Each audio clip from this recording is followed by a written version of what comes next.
آپ سن رہے ہیں کتاب خوشبو کا گھر کوئی نہیں۔ اب روز روز چکن گوشت قیمہ تو میں افورڈ نہیں کر سکتا۔ سارے حالات تمہارے سامنے ہیں۔ یا تو میں تم سے کچھ چھپاتا ہوں یا الگ رکھتا ہوں تو تم الزام بھی دو۔ کس کا دل نہیں چاہتا یہ سب کھانے کو، اپنے بچوں کو کھلانے کو؟ کتنا دل دکھتا ہے جب میں کوشش کے باوجود انہیں صرف دال اور سبزیاں ہی دے پاتا ہوں۔ لیکن میں کیا کر سکتا ہوں؟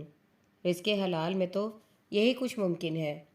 اور پھر آج کی وحشت انگیز مہنگائی کے زمانے میں اگر ایک سرکاری اسکول ٹیچر عزت و آبرو سے دال روٹی بھی اپنے بچوں کو کھلا سکتا ہے تو یہ بھی کارنامے میں شمار ہوتا ہے۔ تم خود سوچو۔ انکل جمال ایک گہری سانس لے کر چپ ہو گئے۔ جمال، میں کیا کروں؟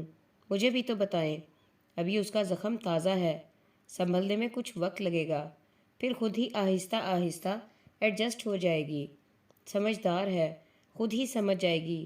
لیکن ابھی میں اسے اس بات کا احساس دلانا نہیں چاہتی کہ وہ ہم پر بوجھ ہے، اور یہ احساس تو تم اسے خود بخود دلا رہی ہو، اپنی گنجائش سے بڑھ کر اس کی خاطر تواضع کر کے۔ غزالہ، اب اس نے یہیں رہنا ہے، 2-4 دن کے لیے نہیں رہنا ہے۔ 2-4 دن کے لیے نہیں آئی وہ جو تم ان تکلفات میں پڑو۔ سمجھدار ہے، تمہارا ذرا سا اشارہ بھی سمجھ جائے گی۔ میرا خود دل نہیں چاہتا کہ شہلہ کے بچے اس طرح زندگی گزارے۔ اب کیا کر سکتے ہیں؟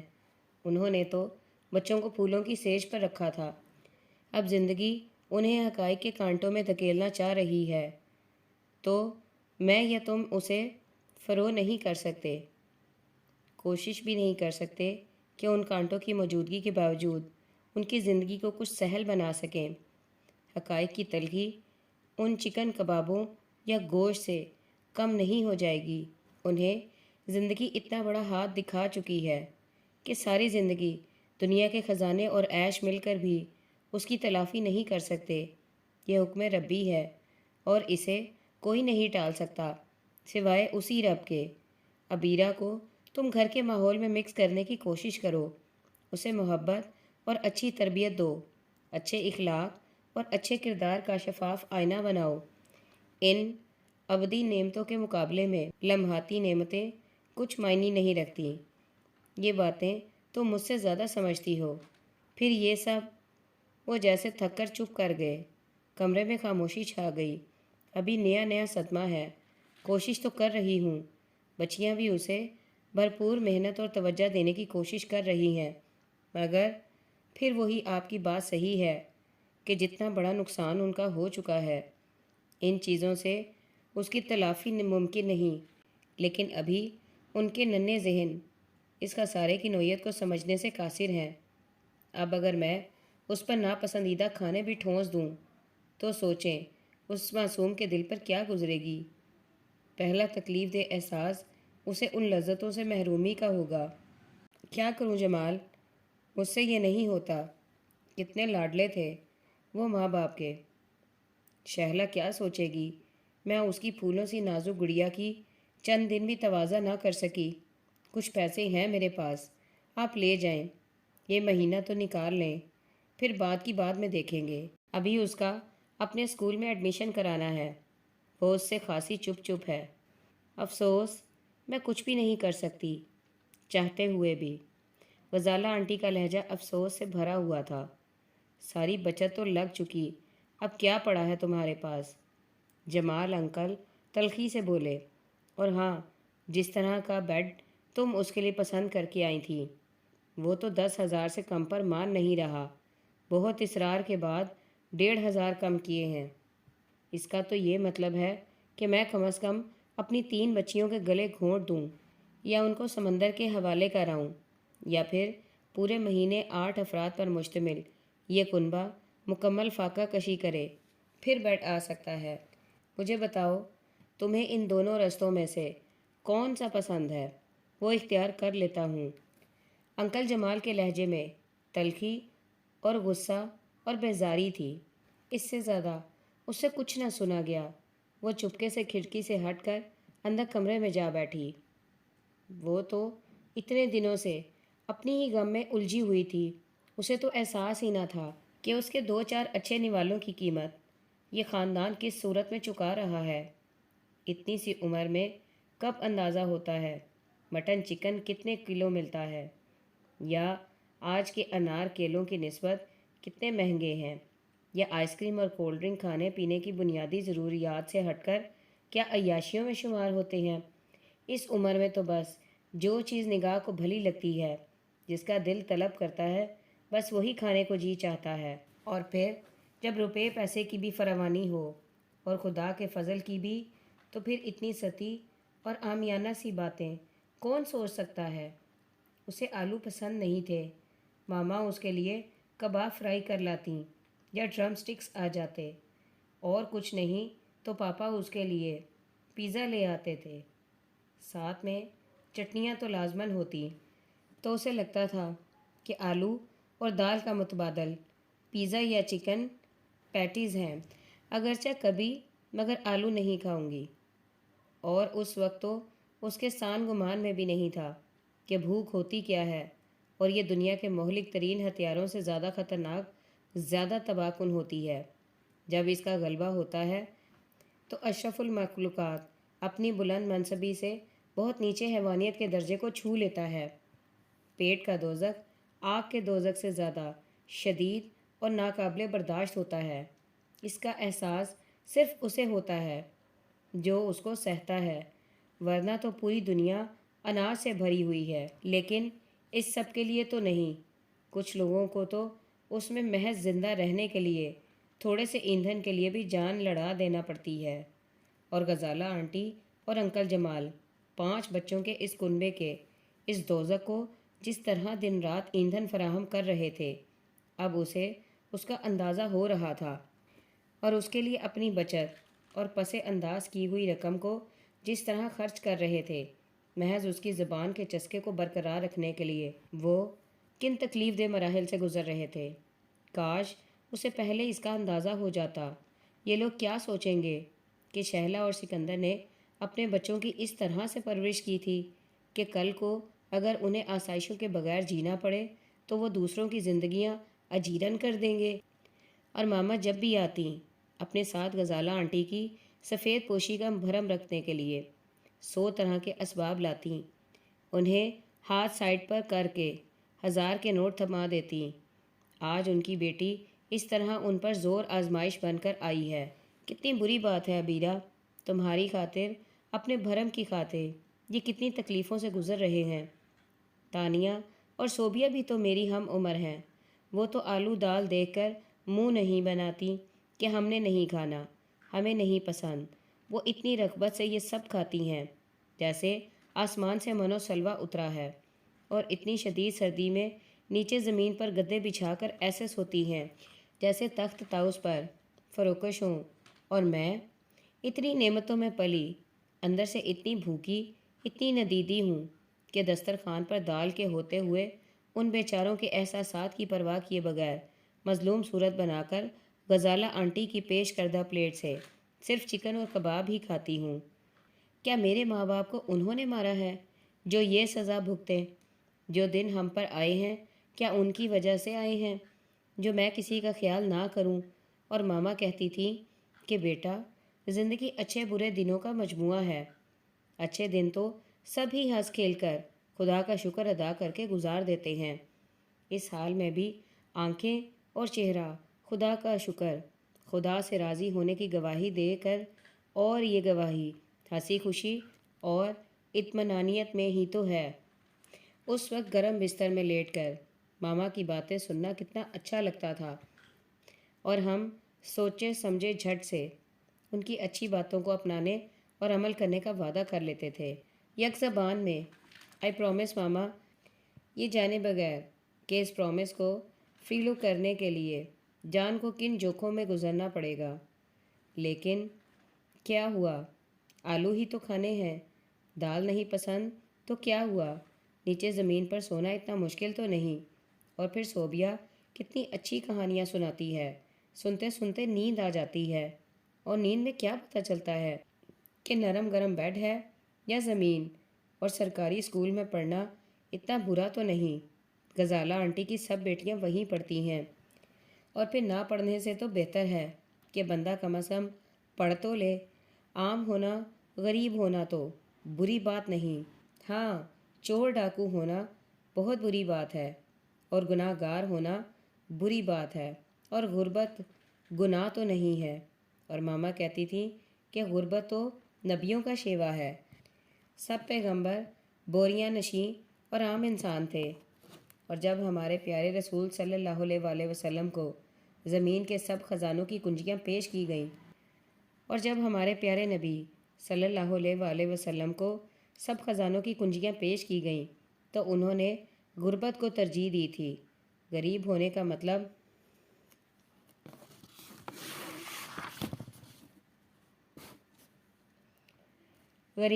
مطلب ان کی سنتی پیروی کرنا ہے، اور یہ بڑے فخر کی بات ہے، رونے کی بات نہیں۔ اس نے آنکھ سے بہنے والے آنسو کو ہاتھ کی پشت سے صاف کرتے ہوئے سوچا، ہاں اب میں بالکل ان لوگوں کو تنگ نہیں کروں گی، ماما اور پاپا کی اچھی تربیت کو سامنے لاؤں گی، اب میں چیزوں کے لیے کبھی نہیں روں گی، ماما آئی پرومس یو۔ اس نے خلا میں مسکراتی ماما کو دیکھ کر وعدہ کیا، تو اسے لگا ماما نے آگے بڑھ کر اس کے ماتھے پر بوسہ دیا ہے۔ خوشی اور بے بسی سے پھر اس کی آنکھوں میں آنسو آ گئے۔ رونا نہیں ابیرا، بزدل روتے ہیں، ماما نے مسکرا کر ڈانٹا تو وہ فوراً آنسو پہنچ کر کھڑی ہو گئی۔ یس ماما، بزدل روتے ہیں، اور آپ کی بیٹی تو بزدل نہیں۔ وہ دونوں ہاتھوں سے چہرہ رگڑ کر باہر کی طرف بڑھی۔ ہاں، ایک گلہ اسے اپنے ماما پاپا سے تھا کہ انہیں اپنے بچوں کو اس طرح لاڈ سے نہیں رکھنا چاہیے تھا، ان کی ہر خواہش کی تکمیل کو اپنا ایمان نہیں بنانا چاہیے تھا، کہ جب اس طرح ماں باپ کے لاڈ دنیا کے ہتھے چڑھتے ہیں تو دنیا ان سے بہت برا سلوک کرتی ہے، اور انہیں بزدل نہ ہوتے ہوئے بھی رونا پڑتا ہے۔ اسے لاؤنج میں صوفے پر بیٹھے آدھا گھنٹہ ہو چلا تھا۔ عاقف چچا اسے ادھر بٹھا کر خود نامعلوم کدھر چلے گئے تھے۔ اسے تو اب بھوک لگ رہی تھی اور پیاس بھی، مگر اس کی سمجھ میں نہیں آ رہا تھا کہ اٹھ کر کدھر جائے، کس سے اپنی ضرورت کا اظہار کرے۔ آخر بیٹھے بیٹھے وہ تھک گئی۔ اتنی بڑی کوٹھی میں ہو کا عالم تھا، صرف گیٹ کے پاس چوکیدار اور مالی نظر آئے تھے، یا پھر ڈرائیور جو انہیں لے کر آیا تھا، وہ بھی غائب ہو گئے تھے۔ پہلے تو اس نے ان کے جانے کے بعد گمسم آواز میں رونا شروع کر دیا۔ اس 15 منٹ میں خوب جی بھر کر آنسو بہائے، تھک کر خود ہی چہرہ صاف کر لیا۔ کوئی بھی تو اس کے آنسو پہنچنے نہیں آیا تھا، کسی نے رونے پر اسے آ کر گلے نہیں لگایا تھا۔ گھر میں تو اس کی آنکھوں سے ٹپکا ایک آنسو بنچال لے آتا تھا۔ امی آپی اور ابیرا آپی کی شامت آ جاتی تھی کہ کس نے اسے کچھ کہا ہے۔ پاپا باقاعدہ ان کی کلاس لیتے تھے، اس کی تو کلاس ٹیچر کی ہمت نہیں تھی کہ اسے مارنا تو درکنار اسے ڈانٹ بھی لیتی۔ پاپا دوسرے چوتھے روز اس کی پرنسپل سے ملنے جاتے تھے، اس کی پروگریس چیک کرتے، اور ساتھ یہ ہدایت ضرور دے کر آتے تھے کہ میری فضا بہت حساس ہے، اپنی ٹیچر سے کہیے گا کہ اسے ذرا گھور کر بھی نہ دیکھیں، ورنہ ڈر کر ساری رات روتی رہتی ہے۔ ہاں، اگر اسٹڈیز میں کچھ پرابلم ہو آپ پلیز ان سے کہیں، اس کی ڈائری پر لکھ بھیجیں، لیکن اسے ڈانٹے نہیں۔ پرنسپل صاحب سکندر کی اس درجہ محبت پر ہنس پڑے۔ سکندر صاحب، فضا سکندر کو ڈانٹ کر بیچاری ٹیچر نے اپنی روزی پر لات نہیں مارنی۔ ڈونٹ وری، فضا کا نہیں تو اپنی جاب کا بہرحال وہ ضرور خیال کریں گی، اور شاید اس نے اپنی 8-9 سالہ زندگی میں کوئی 4-5 بار ہی آنسو بہائے ہوں گے، اور اب پاپا ماما کے بعد وہ کتنا رو چکی تھی۔ ان کے سامنے اتنا روتی تو شاید وہ اسے خوش کرنے کے لیے زمین آسمان ایک کر دیتے۔ ماما پاپا میں کیا کروں، کوئی بھی نہیں ہے مجھے چپ کرانے، نہ امی آپی نہ ابیرا آپی، اور مون تو میرا دوست تھا نا، اسے بھی پھپھو لے گئیں، ہم اب کبھی نہیں ملیں گے۔ آخری خوف بھرے خیال سے اس نے پھر رونا شروع کر دیا۔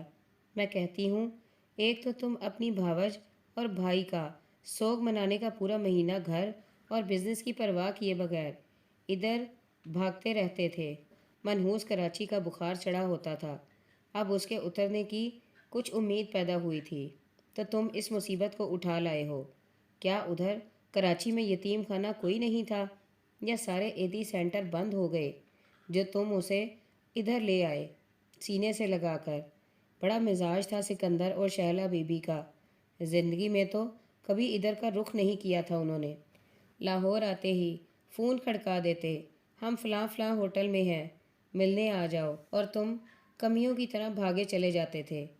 اب کیوں ان کی اولاد کو اٹھائے ادھر لے آئے؟ ان کی روحیں نہ تڑپی ہوں گی اب؟ کیا اتنا نہ چھوڑ کر گئے کہ اولاد مل کر بیٹھ کر 4 دن کھا ہی لیتی؟ تم لوگوں نے جھٹ بچوں کی بندر بانٹ کر دی۔ اب ان کا غرور اور تنتنا کیا ہوا؟ کیا ایکسیڈنٹ میں ہی سارا مال پیسہ فنا ہو گیا جو اس طرح ادھر ادھر بھیڑ بکریوں کی طرح ان کی اولاد کو ہانک دیا؟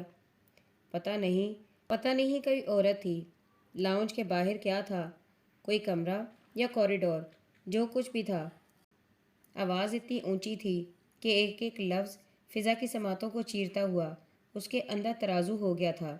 لفظوں کی کاٹ نے اسے جیسے پل بھر میں زخمی کر دیا تھا۔ یہ یقیناً نرگس آنٹی ہوں گی، عاقف چچا کی کروڑ پتی بیوی، اور ایسی ہی ہو سکتی ہیں۔ کیا ہو گیا ہے نرگس تمہیں؟ آہستہ بولو، بچی سن لے گی، کیا سوچے گی؟ اب اس سارے میں اس بیچاری کا کیا قصور؟ عاقف چچا کا نرم نرم لہجہ اس کے قیاس کو کنفرم کر گیا۔ آہستہ بولوں؟ کیوں بولوں آہستہ؟ یہ میرا گھر ہے، تمہارے باپ کا گھر نہیں جو تمہارے احکام مانوں۔ اور اگر کچھ سوچتی ہے تو سوچتی رہے، بھاڑ میں جائے میری طرف سے۔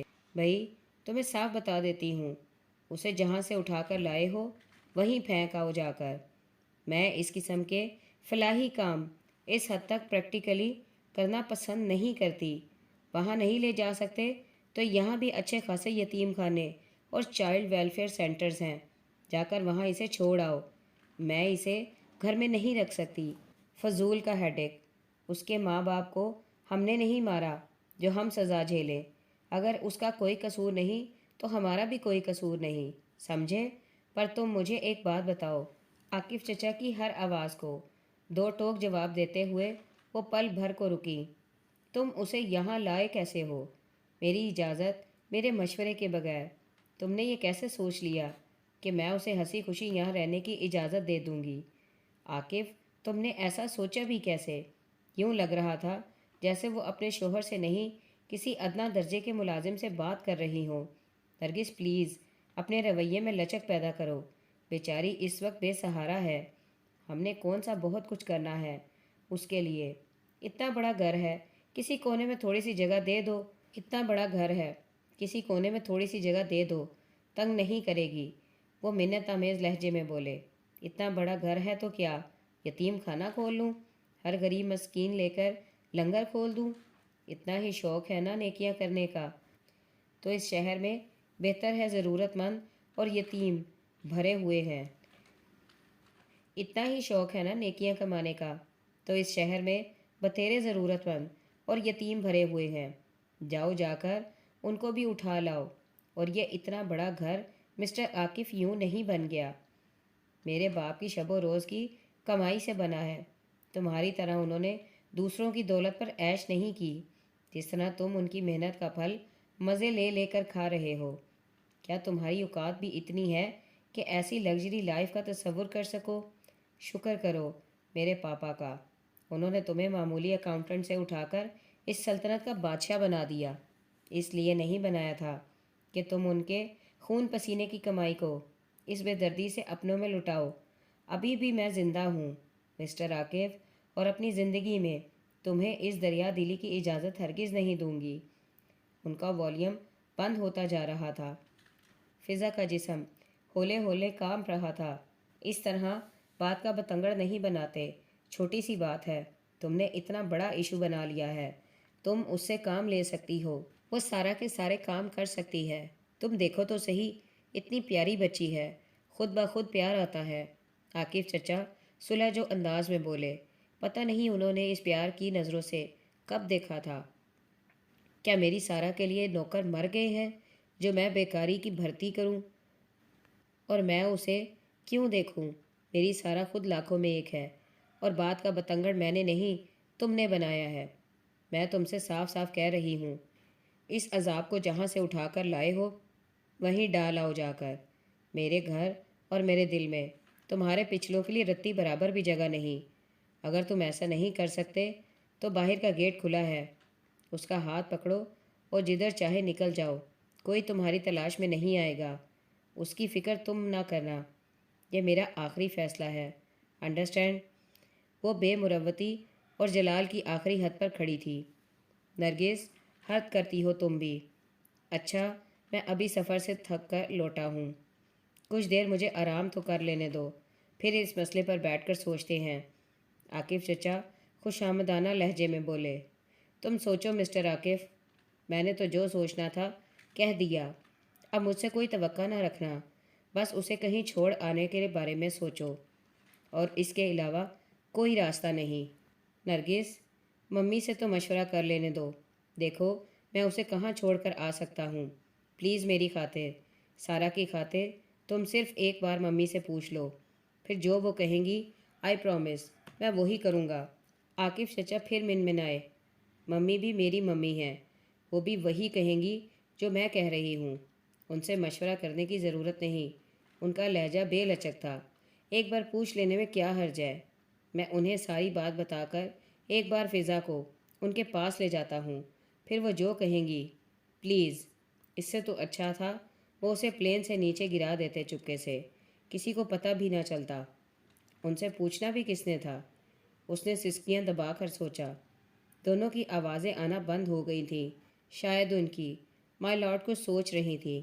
پھر چند لمحوں بعد کمرے کے باہر باریک ہیل کی ٹک ٹک دور جاتی سنائی دی، اور ان کے پیچھے بھاری بوٹوں کی چاپ۔ اس کی ٹانگیں اکڑ چکی تھیں۔ آخری فیصلہ ہونے میں شاید اب زیادہ دیر نہیں، پھر پتہ نہیں کہاں جانا پڑے گا۔ اس نے سوچتے ہوئے جوتے اتار کر ٹانگیں سمیٹ کر صوفے پر رکھ لیں۔ اس کا پورا وجود تھک چکا تھا، اور آنکھیں رو رو کر آنسوؤں اور سوچوں کی لا یعنی کشمکش کے دوران پتہ نہیں نیند کب آنکھوں پر مہربان ہو گئی، اور وہ کسی گٹھڑی کی طرح گردن باہوں میں چھپائے سو گئی۔ ایمن نے اب اسکول جانا شروع کر دیا تھا۔ تایا جی ہی اسے اور ولید کو اسکول چھوڑ دیتے تھے، اس لیے تینوں کا 8 بجے تیار ہو کر گھر سے نکلنا ضروری تھا۔